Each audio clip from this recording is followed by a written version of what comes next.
Well, hello, that's me again. Today is the 8th of December, and we will start with the simple news, really. I mean, they are important in some sense because they basically prove that there is a channel, diplomatic channels of communication between Russia and the United States, and obviously this is the exchange of Victor Boot, allegedly, some kind of the war criminals, arms trader, and what have you, on this American basketball player, woman, Griner, I believe her name. So, and what is interesting here is the reaction of Mr. John Bolton. And what Mr. Bolton says here is the boot for Griner prisoner swap is not a trade, it's an American surrender. This is not what American strength looks like. Terrorists and rogue states are smiling. First, and this is the thing which I wanted to start with today, precisely because Mr. Bolton, as most of the American strategic planners, so to speak, in Washington, D.C., they don't know how American strength looks like because they don't have absolutely any instruments to even properly assess it. And we've been talking about this, and I'm on record constantly that basically they live in the alternative universe in which America slays all the dragons, won Hitler, just conquered space and what have you, And when Bolton, who is, we know him as the last position of his being the national security advisor for Mr. Trump, which in itself already basically raises the question about Trump's competence, and he wasn't competent in foreign relations. And when Bolton, who is draft dodger rather, pardon me, and lawyer by education, he have no clue what he's talking about. Neither do people primarily in the White House, and that is why we get into the situation in which we are today. And I want to go back to the special military operations a little bit, because I need otherwise sit here and telling you Russian forces took another 3-4 villages yesterday. They killed and annihilated so much and so many of personnel and armored personnel carriers and tanks in, for example, Donbass. It's important. It's the tactical minutia, obviously. But you know what? I am, as you know, I'm not into the sticking those pins and little flags into the maps because it is absolutely useless because we do not have real full information. However, what we have full information is this, and when Russian Ministry of the Foreign Affairs talks, we know that usually it is very well supported by the factual data, and today, actually, one of the representatives of Mr. Gavrilov of the Russian Ministry of Foreign Affairs already stated that basically behind the attacks of armed forces of Ukraine at the Russian airfields in Ryazan and Saratov was NATO, and it had a direct hand in it, so to speak. And let me explain again. For a person with even basic engineering background, even forget it, even hobby, and it is extremely simple to understand that you take the Tu-141 old Strish, some drone, which is jet powered. It has a radio altimeter, it always had it, and it's basically, you set up altimeter in such a way that you also stick to other controls of this drone, GPS guidance, probably do some other minor updates on the electronics and to launch it. And basically Mr. Gavrilov today speaks openly about it, that United States and Raytheon specifically, they were doing this, helping Ukraine to update those drones. So, well, what can I say? This is the only way the American military fights as of lately. So, and that is why, that is the extent of the power of which Mr. Bolton talks about, because United States and Europe and basically NATO as a whole, they cannot take on the direct involvement in the conflict and survive. I mean, militarily and politically. So, and I'm talking about merely of the conventional fight. God forbid we ever get to the really nuclear exchange threshold, and nobody wins, really. So, and this is important because obviously we live, so to speak, today with the, for some people it is absolutely, shocking. I don't think so, it's shocking at all. And again, you see, I'm not pretending to be here any kind of the Cassandra or, predictor of the future. But the point is, when colorless former German, East German Komsomol lady who always had the grudge on for Russia, because some Russian soldier, Soviet soldier actually, in GDR, German Democratic Republic, stole her bike when she was a young girl. So, and she became obviously the chancellor and of Germany, Mrs. Frau Merkel. She comes up and she basically tells things which we pretty much knew all along, so, and she describes that September 2014 Minsk agreement was as an attempt to give Ukraine time. France and Germany had brokered a ceasefire after the failure of Ukraine's attempt to subdue the republics of Donetsk and Lugansk by force. And she says in her interview, Ukraine used this time to get stronger, as you can see today, Merkel continued. The Ukraine of 2014-15 is not the Ukraine of today. As you saw in the battle for Debaltseve in early 2015, Russian President Vladimir Putin could easily have overrun them at the time. And I very much doubt that the NATO countries could have done as much then as they do now to help Ukraine. Here's your actually typical, basically, a German politician still surviving and coming to terms, so to speak, surviving in the moral sense and coming to terms to what Germany did in the World War II and what have been done to Germany. And now she basically proves, because she's not very bright. I mean, Merkel never was bright. She's pretty much, as I already stated, colorless, absolutely average person. But this is what Germany is becoming now. And she basically proves again why you cannot talk to Europeans. With the United States, Russia can talk in a sense that you have to deal with that. It's like this drunk neighbor who stinks, who, just rowdy, tries to, but he still is fairly good size, still can do the damage. But with Europe, I mean, you cannot talk to those people. They are, well, United States also is non-agreement capable, but this situation is exacerbated for Europeans in the sense that not only they're not agreement capable, but they are basically genuine articles. And that is why people constantly write to me that, oh no, we're not like that. Of course, nobody says that all Europeans like that, but majority is. And so when you have the types of the politician like Merkel, who is, as I already stated, the mediocrity, basically exhibit A of mediocrity, and people, praise her as some kind of great politician, she basically destroyed Germany.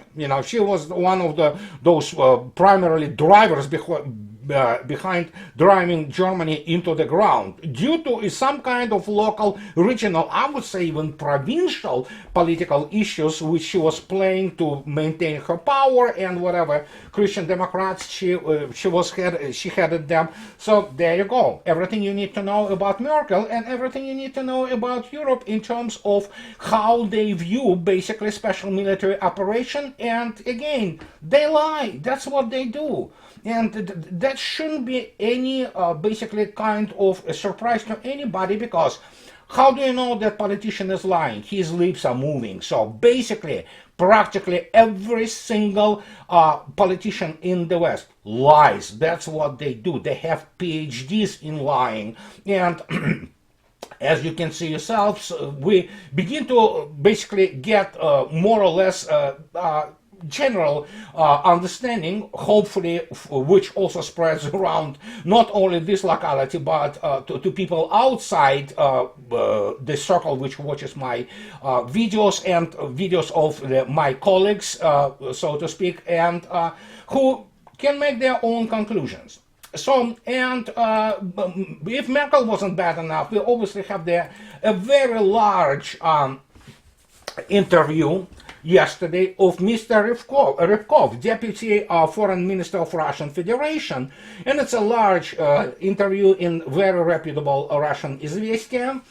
And he is talking about Russian relations between the United States and Russia.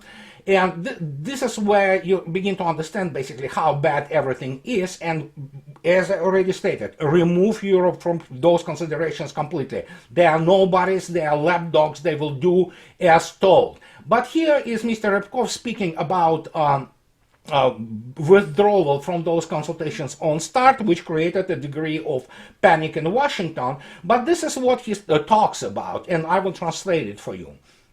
He said, we're ready to talk to Americans, and again, make no mistake, Russia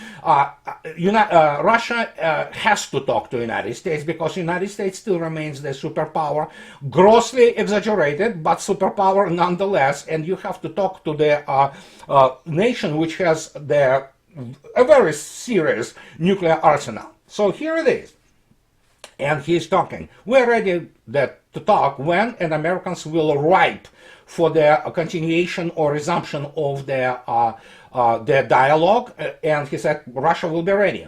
We know that it's not going to be easy. Dialogue, even before, was very difficult. Now Americans will try to put some additional demands, and which are not needed for us, and which we do not need in the American position. But it is up to them to decide how they basically behave. We will deal with those problems as they appear.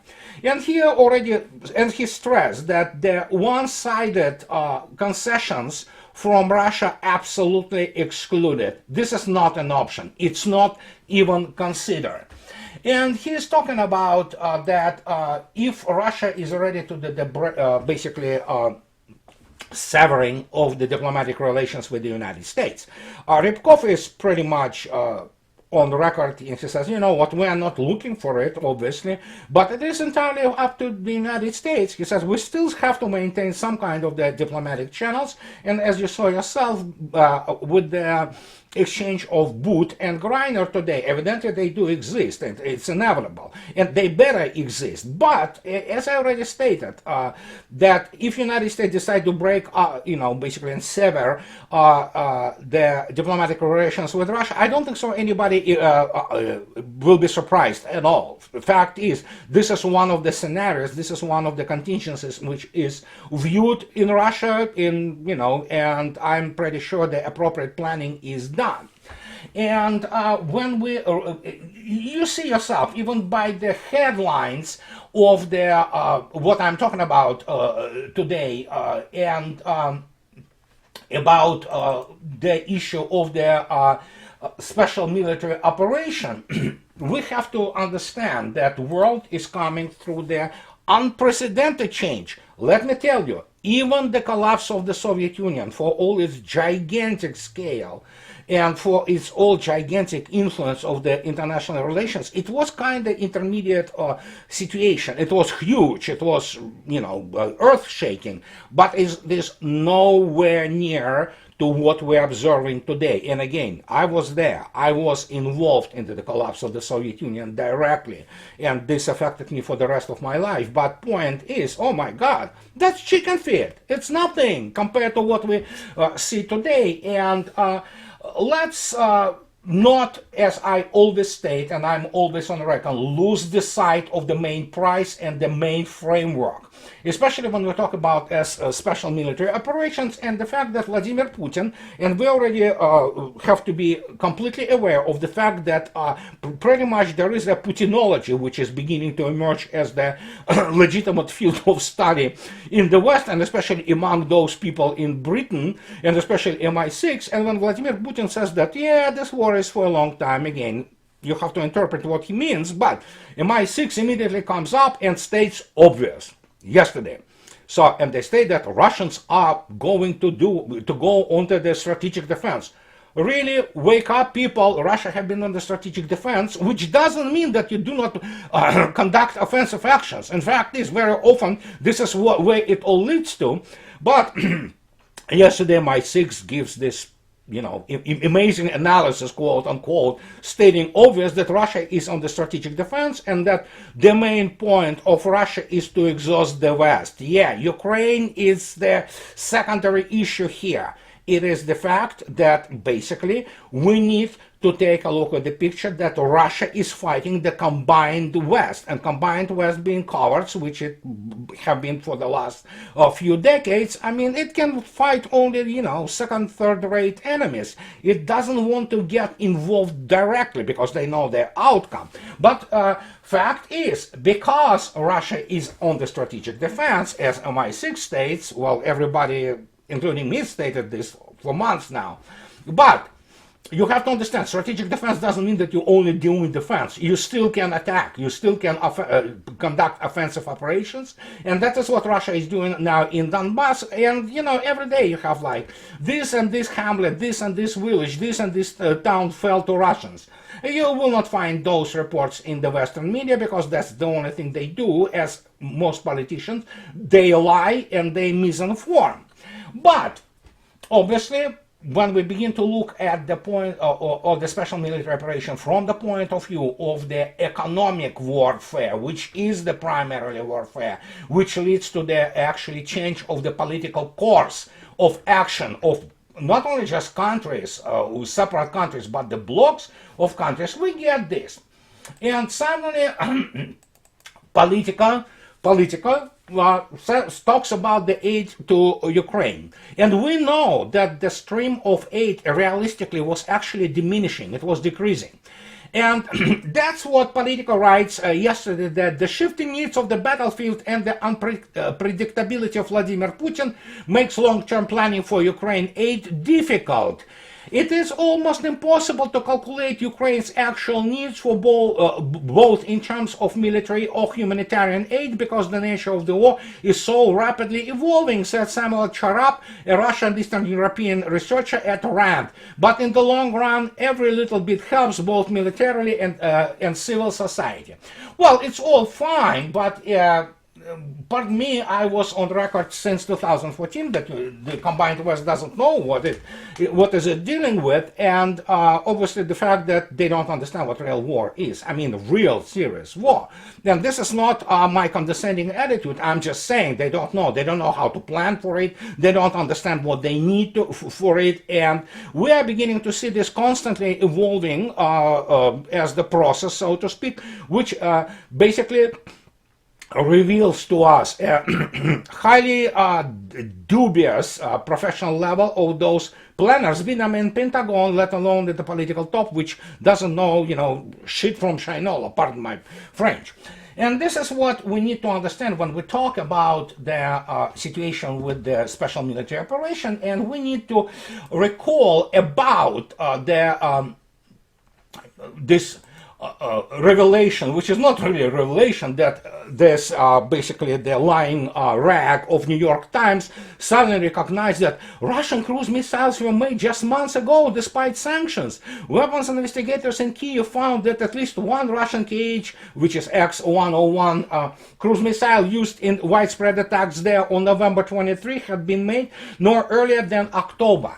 It is difficult to explain to American general like Keane or Petraeus, who was also there for a while, director of the CIA, or any other analyst, what Russian economy is and what Russia is generally as the combination of factors, not only of the economic, but military, political, historical, cultural, what have you. It is impossible to explain to it that Russians plan long in advance whenever it comes down to war. And I already presented you to 2018 statement of Valery Gerasimov, who stated that the large groupings of the carriers of the cruise missiles have been formed on all strategic directions. And then you say, what about missiles? Well, Russia does, sanctions or not sanctions, it doesn't reflect on how Russia approaches this, because Russia is completely almost, as one friend of ours, I'm not going to call his name, he stated that Russia is the closest thing to autarky in the history.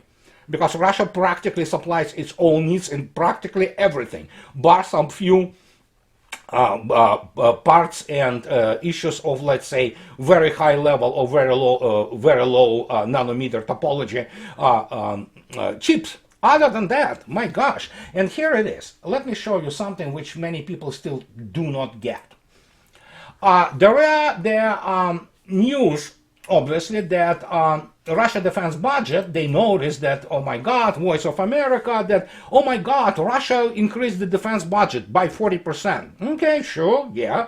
The issuance of the debt, what is called, because Russia can actually basically issue own and is a sovereign issuer of its own currency. The issuance raised is 13.6 billion according to the update posted on Twitter. Russia has announced in 2023 defense budget of approximately 84 billion, more than 40% higher than its initial 2023 budget announced in 2021. And here where we have we are running into this problem of which I speak non-stop. You cannot really directly convert. You cannot convert those numbers into the actual size and the actual capability. Money do not translate automatically into the capability. And here's the one demonstration. Although, again, read my books. I write about it non-stop. I mean, fact is, it's almost nauseating how many times I write and speak about it. Here's the some comparison for you. Here is Gorshkov class frigate by Russian Navy. It is probably the most powerful combat ship right now in the world because it's the Zircon carrier. And as you can see yourself, even from the Wikipedia, if you take it from Wikipedia, you can see yourself that the cost when converted to the US dollars is approximately 250 million per unit. So yeah, we can say that maybe 250, maybe 280, maybe 230. It doesn't say much anyhow. But if you to consider the fact that, for example, even additional almost $14 billion which Russia raised, it's the additional money which Russian budget is receiving as I speak to you now. How many of those frigates and submarines can you build? A lot. I mean, many. Then compare this, for example, to FRAM. It's a European type of the frigate, whose capabilities, be them in air defense, let alone strike capabilities, are nowhere near capabilities of Gorshkov, which is project 22350 is. Look for this. For 2014, cost per unit for France was 670 million euros. So, I don't know, you can adjust it for today, probably what, 800, something like that. So, for US, it was 795 million for the Fincantieri type of frame, which is not even in any operation and just being built, the first one. So as you can see yourself, for the same amount of money, Russia gets 3 deadly frigates with their range of their missiles of in excess of 1,500 kilometers, and you can see yourself that, my gosh, it's not even fair, because you cannot stop Zircon, you cannot stop the salvo of Onyx, but Zircon, forget it. So, and this is all basically already in the first line units, and the Russians are deploying those ships. So, and this is just one comparison. That is why they don't understand what is going on. It seems like they try to, attack and exhaust Russia, but Russia is not getting exhausted at all. And the reason for that non-exhaustion is very simple, because they do not understand the real size of Russian economy. They do not understand how Russia fights the war. I mean, some people understand, make no mistake. I'm not trying to say that they're all dummies. No, even I already, again, on record constantly, there are enough smart and very well-educated people in Pentagon or maybe in CIA who do understand what is going on. In other matter, they are not allowed to convey their message to the top, be that military, intelligence, or let alone political top. If you want to see why, read Larry Johnson, the veteran of the both CIA and State Department. You will understand how basically bad news, so to speak, are completely excluded from the briefings for the top, for political top in the West. and especially in the United States. That is why Mr. Bolton doesn't understand what is going on, and he is frustrated because he doesn't understand that he is basically not what he thinks he is. And I'm talking about obviously of the United States too. And this why is now they introduce this whole situation with the oil and price cap, and I will be talking about it in my next video.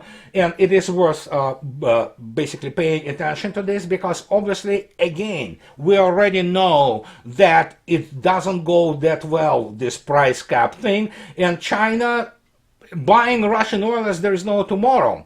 And we'll be talking about this more, because I'm waiting for the final decision of Russian government, obviously from the that will be Vladimir Putin's input there, on how Russia will stop selling oil.